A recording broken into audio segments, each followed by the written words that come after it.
चलो ठीक है। Good morning everyone. Good morning. How are you? आपको भी दिखा दूं मैं एक बार, ताकि पता चले कि आपकी क्लास में हो रहा है ये सब प्रोग्राम। ठीक है? Yes yes. Are you ready to learn? Yes. Okay good. It's necessary to it is necessary to involve you, ताकि सब लोगों को पता चले कि जब शोर शराबा आएगा तो वो शोर शराबा करने वाले वो महारथी आप ही हो। तो ये बात सबको पता चलना बहुत ज़रूरी है ना? पता चलना चाहिए कि नहीं कि वो महारथी कौन है? यू आर द महारथी टू मेक नॉइस। तो देखिए, जैसा कि जनरली हम देखते हैं कि जब भी हम कोई लेसन पढ़ते हैं तो सबसे पहले हम लेसन पढ़ते हैं और उसका हिंदी ट्रांसलेशन करते हैं। ठीक है? उसके बाद दूसरे नंबर पर हम उनके क्वेश्चन आंसर तैयार करते हैं और तीसरे नंबर पर फिर हम उसके एमसीक्यूज़ करते हैं, मल्टीपल चॉइस क्वेश्चन। और मल्टीपल चॉइस क्वेश्चन का जो कॉन्सेप्ट कब आया? क्योंकि आजकल एग्ज़ाम में मल्टीपल चॉइस क्वेश्चन आते हैं, जिसे आप ऑब्जेक्टिव टाइप भी कहते हो। ठीक है?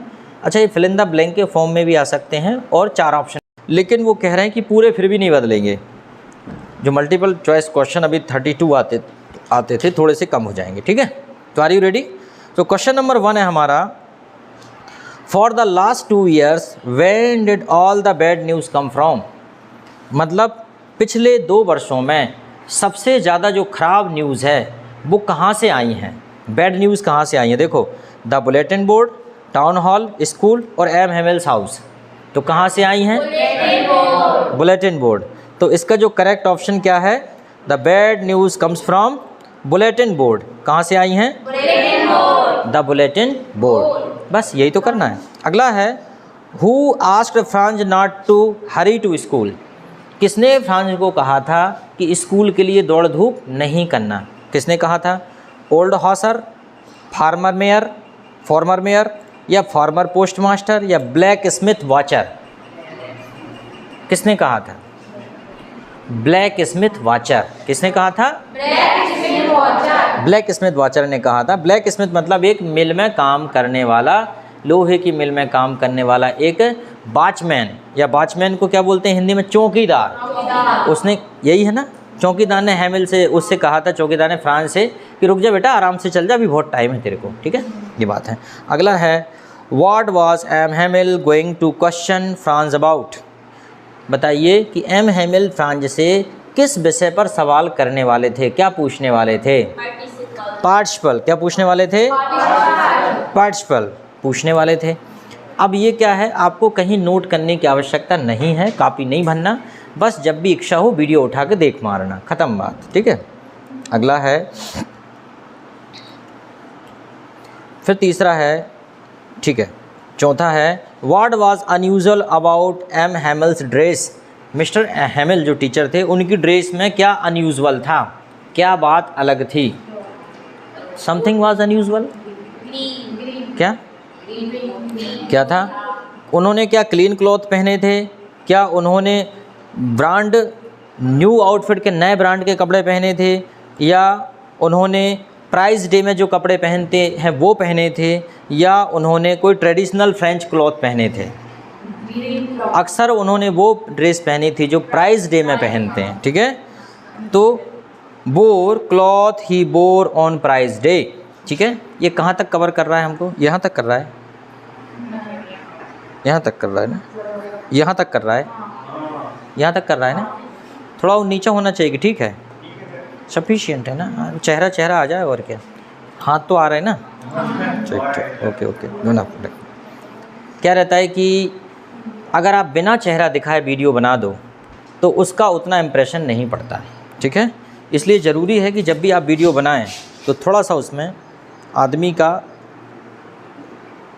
आदमी का जो है शरीर या चेहरा दिखना चाहिए। ठीक है? नहीं तो आदमी सोचते हैं ऐसे पढ़ाने में क्या है। ठीक है? अगला है, who sat on the back bench on the last lesson? Last lesson में बैक बेंचेस पर कौन बैठा हुआ था? विलेजर्स। तो इसके तो आप वैसे ही समझ गए, the blazers, the blaze people. कौन बैठा था? Blaze people. ठीक है? राजकुमारी, तुम भी सुन लो, है ना? भले ही तुम्हारा विषय दूसरा है, लेकिन सुनने में क्या जा रहा है अपना, है ना? बढ़िया, वो तो दूसरे काम में लगी है। ठीक है? What order had come from Berlin, Berlin से क्या ऑर्डर आया था, बताओ, वैसे ही बता दो और आपको ऑप्शन की ज़रूरत ही नहीं पड़ेगी कि बताना पड़ेगा। टू क्लोज, हाँ, तो अगर हम ऑप्शन पढ़ के देखें, टू क्लोज द स्कूल ये नहीं आया, teach German in schools of Alsace and Lorraine यही आदेश आया था, ऑप्शन बी यही आया था कि अब से लॉरियन और एल्सास के स्कूलों में क्या पढ़ाया जाएगा, जर्मन। वो पहले क्या पढ़ाते थे, फ्रेंच, ठीक। वाई डिड हैमिल ब्लेम हिमसेल्फ, जो हैमिल हैं मतलब जो शिक्षक हैं वो खुद को दोष क्यों देते हैं, बताओ।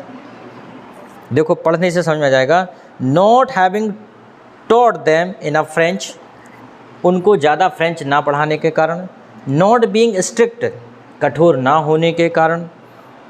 Giving student a holiday at time, मतलब समय पर बच्चों को छुट्टी देने के लिए। या नॉट बीइंग रिस्पॉन्सिबल, या ज़्यादा जिम्मेदार ना होने के लिए।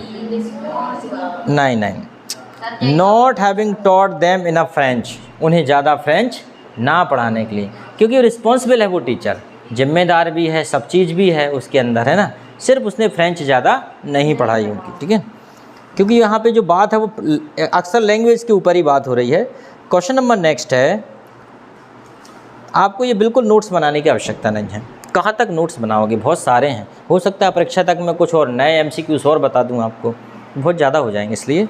अगला है, what does the last lesson taught by हैमिल symbolise, जो आखिरी लेसन है, अंतिम लेसन है, जो मिस्टर हैमिल के द्वारा पढ़ाया गया था, यह किस बात का प्रतीक है, तो आप बताएंगे। No more teaching of French, अब और ज़्यादा फ्रेंच नहीं। डोमिनेशन ऑफ पर्सिया, पर्सिया का प्रभाव। लर्निंग ऑफ जर्मन, जर्मन सीखने की बात है। A loss of language and loss of freedom, loss of language and loss of freedom, मतलब आज़ादी भी चली गई, भाषा भी चली गई, यही था ना। सब लोग दुख मना रहे थे, है ना, सब लोग दुख मना रहे थे कि यार हमारी भाषा जो है चली गई। अगला है क्वेश्चन नंबर इसमें 9 है, what is the moral that the Alphonse Daudet want to bring out, इस कहानी में जो अल्फोंस डाउटेट है, जो उसके पोइट हैं, जो उसके पोइट नहीं, ऑथर हैं, राइटर हैं, वो इस कहानी में किस मैसेज को या किस नैतिकता की बात कर रहे हैं, वो लाना चाहते हैं। तो ऑप्शन पढ़ने से पता चलेगा। Not to put off thing that one can do that day, not to put off things that one can do that day, इसका मतलब है कि चीज़ों को मत टालिए अगर वह उसी दिन की जा सकती हैं। Number 1, old order change to new, मतलब पुराना जो ऑर्डर है वो नए में बदल जाता है, पुराना आदेश नए के लिए होता है। दूसरा, one should accept everything that happens, हर किसी को वह सब स्वीकार कर लेना चाहिए जो घटित हो रहा है, जो घट रहा है। या teachers should be respected, teacher का सम्मान किया जाना चाहिए। तो इसमें क्या समझ में आया, किस मोरल को वो उसमें से निकालना चाहते हैं, मतलब क्या इसमें नैतिक बात निकल के आ रही है। डाउटेड वांट व्हाट मोरल, मतलब स्टोरी का सार क्या है। तो मेरे हिसाब से और सबके सार यही है, not to put off things that one can do that day, मतलब चीज़ों को मत टालिए जो आज हो सकती हैं। जैसे कि फ्रांच को पछतावा हुआ, फ्रांच ने क्या किया, सोचा पढ़ लूँगा बाद में, लेकिन उसे लगता है अरे यार मैं पहले ही पढ़ लेता, अब तो सर चले। आप भी यही करते हो, सोचते हो हाँ पढ़ लेंगे, क्या दिक्कत है, अभी तो बहुत टाइम है ना, सोचते हो।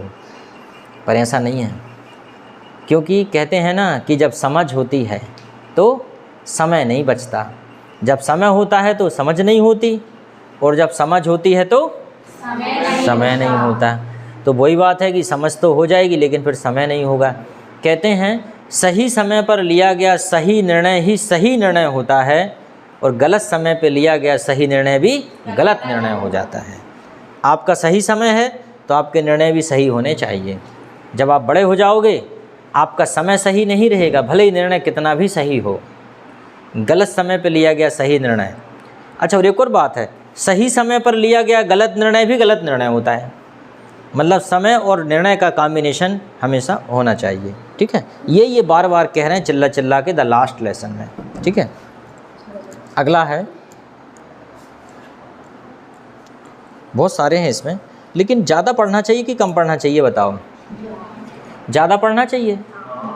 मान लो कम पढ़ने में अगर वो चीज़ ना आई, फिर मान लीजिए जब लक्ष्मण को लक्ष्मण शक्ति लगी थी तो हनुमान जी से क्या बोला था? मेघनाथ ने शक्ति मार दी थी, तो हनुमान जी से कहा संजीवनी लेके आओ। हनुमान जी को समझ में नहीं आया संजीवनी कौन सी है। अगर मान लो हनुमान जी एक आध कोई पेड़ उखाड़ के ले आते कि ले जय संजीवनी है, और डॉक्टर कहता है भाग इधर से क्या ले आया, तो गड़बड़ हो जाती सब, वो दूसरा लेके आ, फिर जाना पड़ता। तो उनने क्या किया, पूरा पहाड़ उठा लाए, भैया देख लो कौन सी संजीवनी है, अपन को पता नहीं, तुम भी वही करो, पूरा पहाड़ ही उठा लो, अब पूछ लो कहाँ से पूछ रहे। ठीक है, ये बात यही है पढ़ने का, ज़्यादा पढ़ने का मतलब। तो अगला है what does the marching of soldier under the window represent. मतलब जो मार्चिंग, जो पर्शियन सोल्जर है वो मार्च कर रहे हैं, मतलब उनकी ट्रेनिंग चल रही, ड्रिल चल रही वहाँ पे, यह किस बात का संकेत है, यह किस बात को दर्शाता है? द डिपार्चर ऑफ हैमिल, हैमिल की विदाई। Down of Persian French, in French, France में पर्शियन का उदय। फ्रीडम ऑफ फ्रेंच, फ्रेंच की आज़ादी। या सोरो ऑफ द विलेजर्स, गांव वालों का दुख। पर्शियन का down, down of Persian in French, मतलब फ्रांस में पर्शियन के आगमन या उदय का, इसका मतलब फ्रांस में अब कौन आ गए? पर्शियन आ गए। ठीक है, चलो ठीक है। अगला है what does M Hamel motionless posture reflect. जब एक समय बाद ऐसा आया कि जब उसने लिखने की कोशिश की बोर्ड पे, तो जो एम हैमिल है वो एकदम खड़ा रह गया, स्तब्ध खड़ा रह गया, मोशनलेस खड़ा रह गया, वो लिख नहीं पाया, पर उसकी हिम्मत नहीं पड़ी लिखने की। ये किस बात को दर्शाता है? The school is dismissed, school dismissed हो गया, मतलब बर्खास्त हो गया। या चेंजिंग ऑर्डर ऑफ लाइफ, मतलब लाइफ चेंज करने वाला ऑर्डर था ये, जिससे जीवन बदल जाए। या सेंस ऑफ फेनिलिटी, सेंस ऑफ फेनिलिटी, या फीलिंग ऑफ नॉस्टैल्जिया। तो इसका आंसर है सेंस ऑफ फेनिलिटी। सेंस ऑफ फेनिलिटी मतलब जो है कि उसे अपने देश के प्रति, अपने राष्ट्र के प्रति इतना स्नेह था कि वो मतलब उस पर दुखी हो गया, वो सेंस ऑफ फेनिलिटी। ठीक है, ये सेंस ऑफ फेनिलिटी इसका करेक्ट आंसर। नॉस्टैल्जिया मतलब ऐसा होता है कि दुख वाली बात होती है, लेकिन ये दुख नहीं है, ये अलग प्रकार का दुख होता है, जब कोई चीज़ आपसे विदा होती, अलग होती है, चली जाती।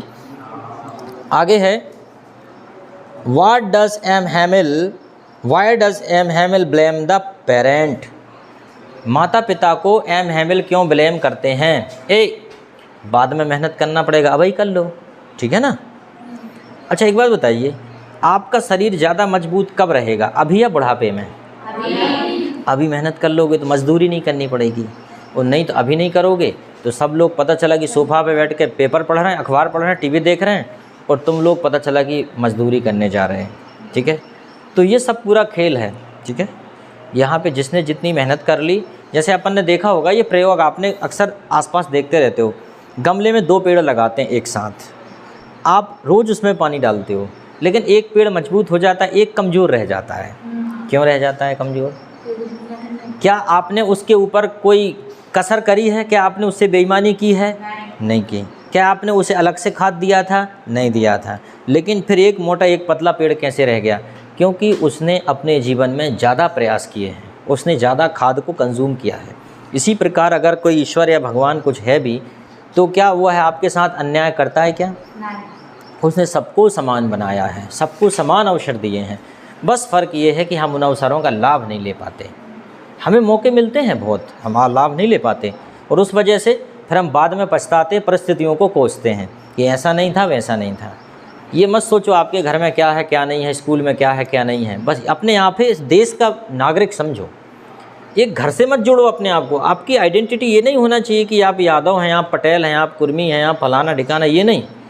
आपकी आइडेंटिटी होना चाहिए आई एम द मैन, या I am the student of this universe, ये भी बोल सकते हो।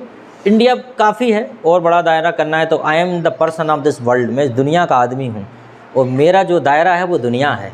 मेरा गांव घर नहीं है, मेरा गांव नहीं है, मेरा शहर नहीं है, मेरा दायरा पूरी दुनिया है। मुझे पूरी दुनिया में छा जाना है, और सब लोग मेहनत कर रहे हैं। जो ज़्यादा मेहनत करेगा, जो ज़्यादा कंज्यूम करेगा चीज़ों को, वो उतना ज़्यादा सशक्त होगा, शक्तिशाली होगा। सबका जन्म तो सबका बच्चे के रूप में होता है ना,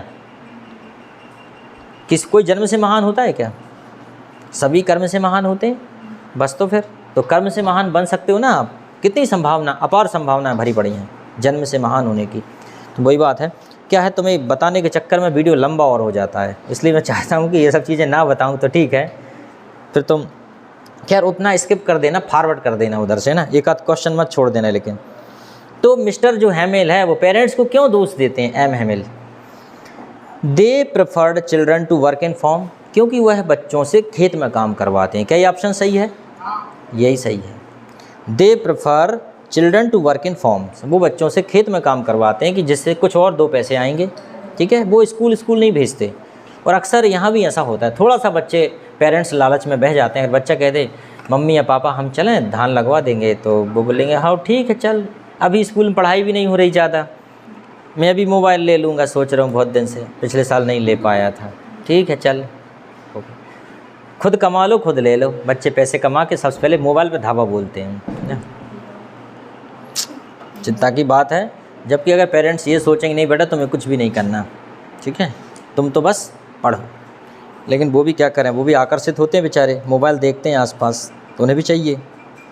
अगला है Franz thinks will they make them sign in German even the pigeon, what could this mean.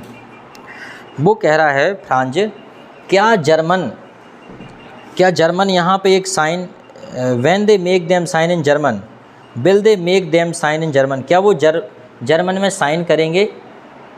Sorry sine नहीं है, सिंग है ये, मैंने क्या पढ़ दिया, हाँ ठीक है सिंग। वो कह रहा है क्या वे जर्मन में गाएंगे और क्या कबूतर भी जर्मन बोलेंगे? ऐसा कुछ आया था ना एक लाइन, वो फ्रांस उससे पूछता है क्या कबूतर भी जर्मन बोलेंगे? इसका मतलब क्या है? इसका मतलब है German would use virtually force over everyone, मतलब ये है। दूसरा है हार्स ओल्डर विल बी पास, उसके बाद है when the people are deprived of their essence even the surroundings are affected। इसका मतलब ये है, तीसरा नंबर है, सी ऑप्शन इसका सही है, कि जब people किसी भी deprived of their essence, मतलब लोग अपने किसी भी चीज़ से, अपनी किसी चीज़ या कोई भाषा या अपना एसेंस या प्रभाव से वंचित हो जाते हैं, तो उनके आसपास का क्षेत्र भी प्रभावित हो जाता है कि नहीं? ऑफकोर्स, तो वही पूछ रहा है क्या गाना भी उसी में होंगे या क्या कबूतर भी वही बोलेंगे? सीधी सी बात है। अपने यहाँ के कुत्ते से आप बोलोगे आजा आजा आजा आजा, अमेरिका के कुत्ते से क्या बोला जाएगा? Come come come dear come come, okay take it come on and have your lunch, okay. आप इधर क्या बोलोगे? आजा आजा खा ले, आजा आजा खा ले, पी जा दूध, पी जा सारा दूध पी जा, ठीक है। तो of course I think the language effect the environment, आसपास के वातावरण को वहाँ की भाषा प्रभावित करती है कि नहीं? ऐसा तो है नहीं कि अपने यहाँ पे अलग बोलेंगे, वो देहाती भाषा और रहती है, अलग होती है ना। क्या हाल है, इंग्लिश में बोलते हैं हाउ आर यू, ठीक है, इंग्लिश में बोलते हैं हाउ आर यू, हिंदी में बोलते हैं, ठीक है, क्या हाल है, इंग्लिश में बोलते हैं where are you going, Hindi में बोलते हैं कहाँ जा रहा हो, ठीक है, कहाँ जा रहे हो, वेयर आर यू गोइंग बोलते हैं कि नहीं? यही बात है कि कोई भी इंग्लिश में बोलते हैं, ठीक है, एक्सक्यूज़ मी, है ना, और हिंदी में बोलते हैं सुनो तो ऐसे ही बोलते हैं ना। कैसा लगता है अजीब, देख, लेकिन बोल सकते हैं, हिंदी में भी बोल सकते हैं ज़रा सुनिए, लेकिन ऐसा कोई बोलते नहीं है, सुनो तो ये भैया, और इंग्लिश में बोल देते हैं एक्सक्यूज़ मी, और हिंदी में बोल देते हैं एई, ठीक है, इंग्लिश में बोलते हैं एक्सक्यूज़ मी, हिंदी में बोल देते हैं एई, या बोल देते हैं यू, ठीक, ओके। तो हिंदी में भी बोल सकते हैं आप कितने अच्छे से, ज़रा सुनिए, ठीक है, यस। तो ये है कि when people are deprived of their essence even the surrounding are affected. अगला है question number 14, what does the author urge the reader to respect his language.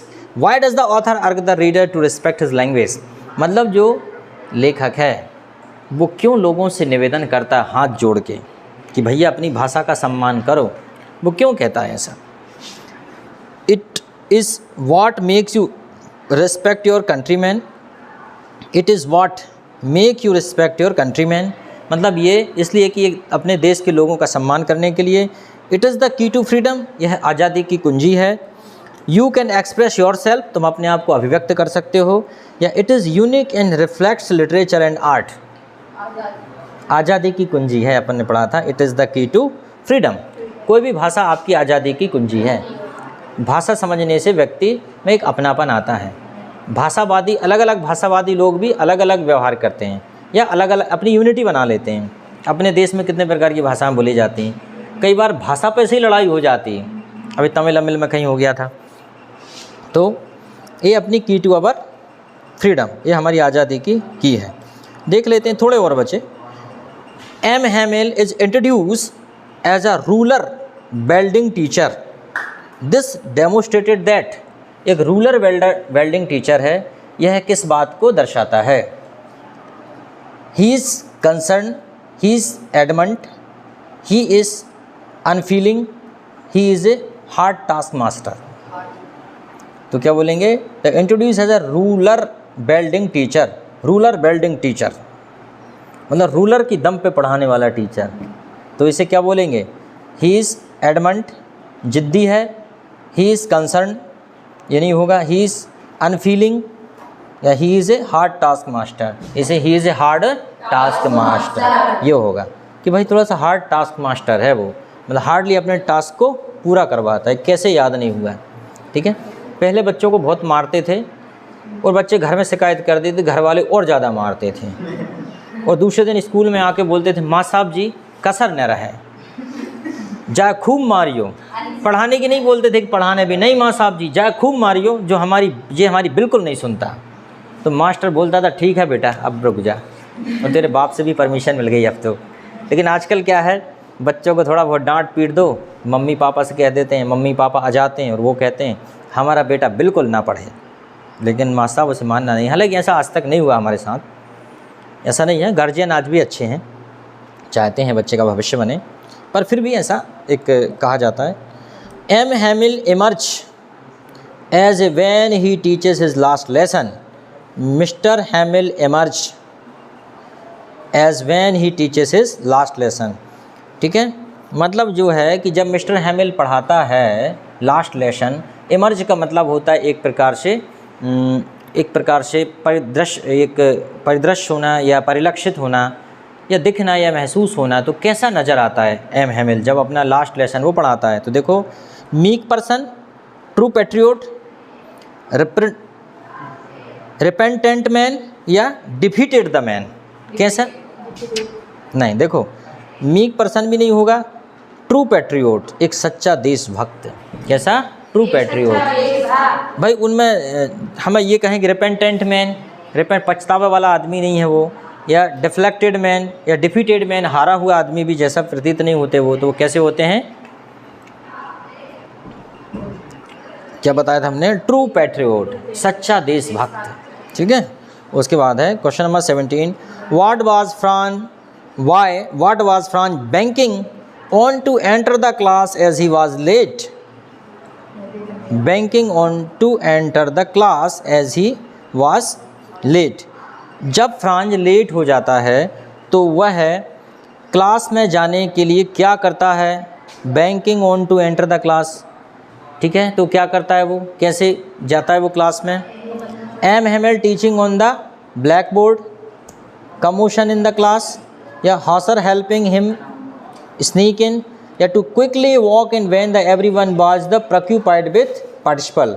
ठीक है, और वो क्या सोचता है कि जब सब लोग जो है चुपचाप पार्टिसिपल करने में लगे रहेंगे और मैं चुपचाप जाके बैठ जाऊंगा। ठीक है, everyone was preoccupied with participle, ऐसा उसको वो सोचता है।